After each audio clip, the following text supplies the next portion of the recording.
Naam, leo tupo na hii inayokwenda kwa jina la binti wa mfalme. Huyu ni binti wa mfalme ambaye alikuwa anaongoza katika zama hizo. Lakini katika uongozi wake kulikuwa na mtu mchawi sana ambaye alikuwa anaitwa Mfalme Mbonde, ambaye mara zote alikuwa anapinga utawala wake. Sasa leo tuanzie hapa. Huyu binti wa mfalme alikuwa ametoka na baadhi ya walinzi wake. Walisogea pembezoni mwa mto wakiwa wametulia wanabarizi, huku wanapiga stori na rafiki yake.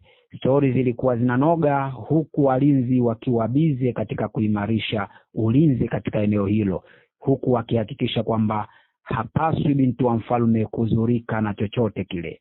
Pasi na kujua wakati huo mzimu wa Mfalme Mbonde ulikuwa unanyemelea maeneo hayo na tayari umepewa maelekezo ya kuja kuyafanyia kazi. Lengo kubwa ni kumzuru binti wa mfalme. Sasa tuone, je, mzimu wa Mfalme Mbonde utafanikiwa kumzuru binti wa mfalme ama la? Walinzi watakuwa ngangari kuhakikisha wanamuokoa binti wa mfalme. Na tukumbuke kwamba endapo binti wa mfalme atazurika na mzimu huu wa mzee Mbonde, basi walinzi wote wataingia hatiani na watapata mateso, ikiwezekana hata kupoteza maisha yao, kwa sababu watakuwa wameshindwa kuifanya kazi yao ya kumlinda binti wa mfalme. Hii ni filamu yenye visa, mikasa na matukio mbalimbali ya kusikitisha, ya kuburudisha, lakini ya kujifunza pia. Kuna uchawi mwingi ambao anautumia Mfalme Mbonde. Sasa twende pamoja tuone atafaulu kuangamiza ufalme wa baba yake binti wa mfalme. Basi yakiwa mazungumzo yanaendelea, huyu unayemuona ni rafiki yake na binti wa mfalme, anaitwa Roshaina. Roshaina akiwa anazungumza na huyu unayemuona hapo, ndiyo mtoto wa mfalme ambaye anaitwa binti wa mfalme. Basi Roshaina alikuwa anamwambia binti wa mfalme kwamba anatamani na yeye angekuwa mtoto wa mfalme, alindwe, aheshimiwe, apendwe kama anavyopendwa na kulindwa binti wa mfalme. Lakini binti wa mfalme alimjibu na kumwambia, usijali, sisi sote binadamu ni wamoja, tunapaswa kuheshimiana, kujaliana, kupendana.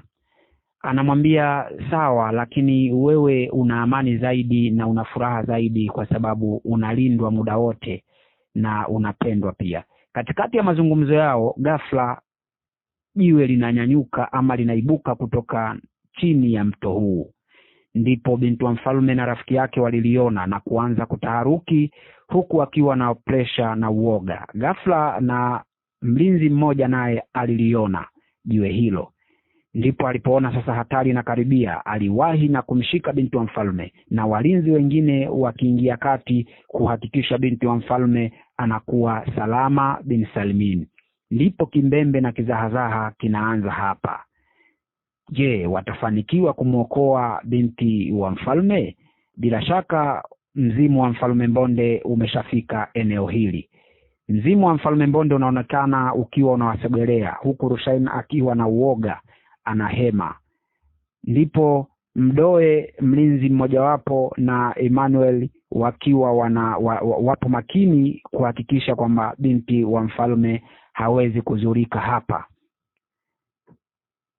Kizaazaa kimeanza. Ima anamwambia Mdoe, mchukue binti wa mfalme na uondoke naye eneo hili.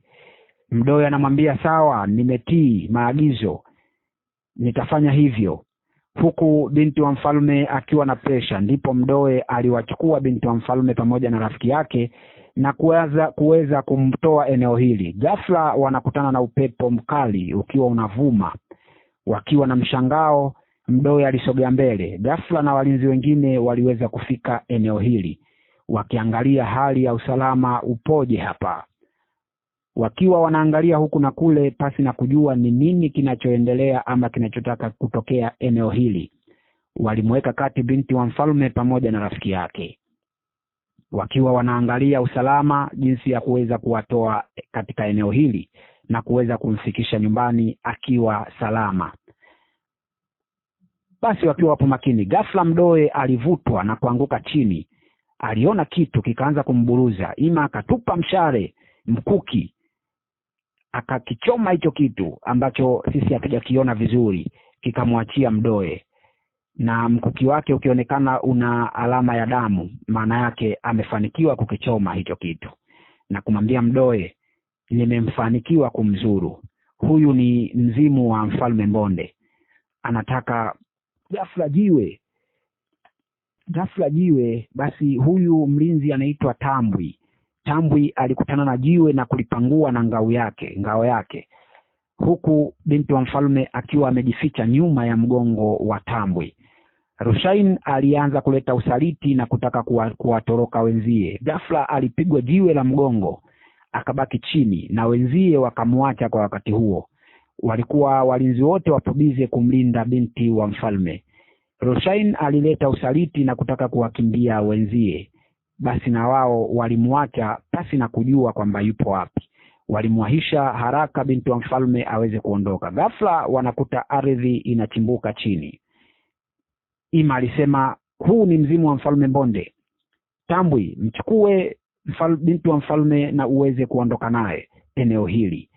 Ndipo Tambwi alimchukua binti wa mfalme na kuweza kumtoa eneo lile.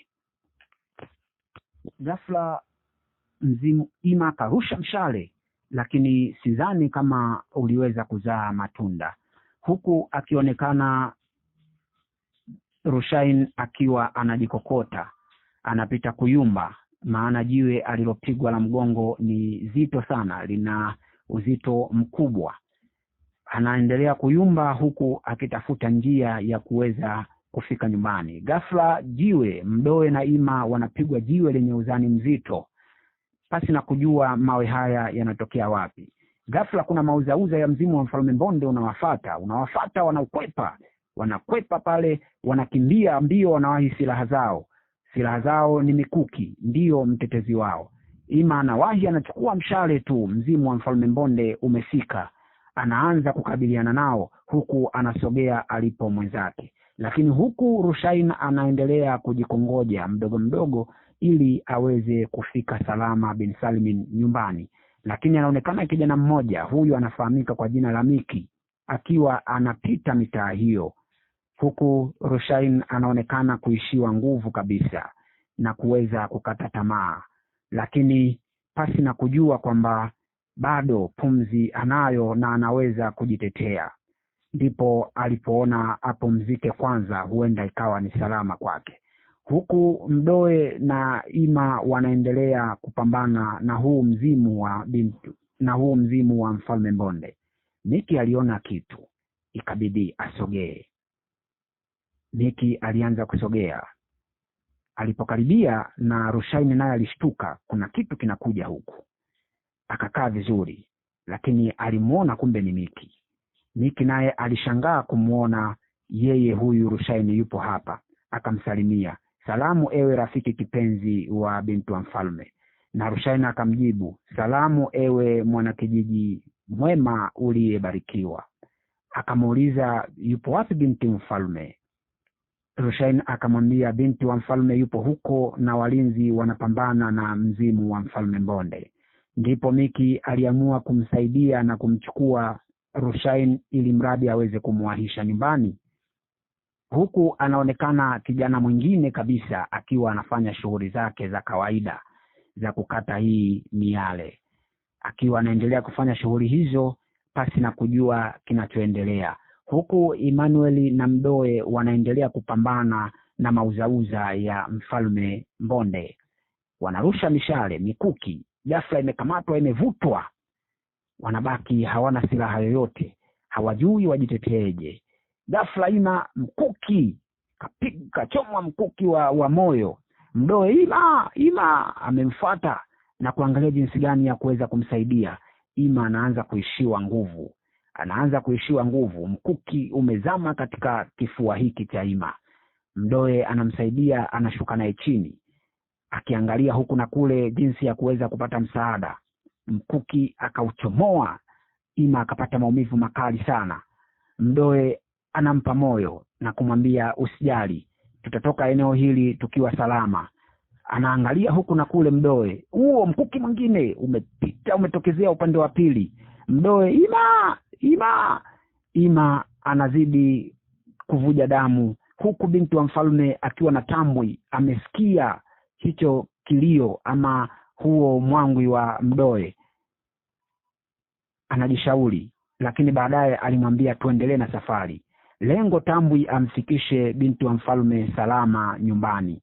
Mdoe naye aliweza kukimbia baada ya kumwangalia Ima na kuona kwamba huyu hawezi tena kuendelea kuishi.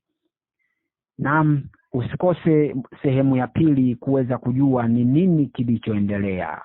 Asante.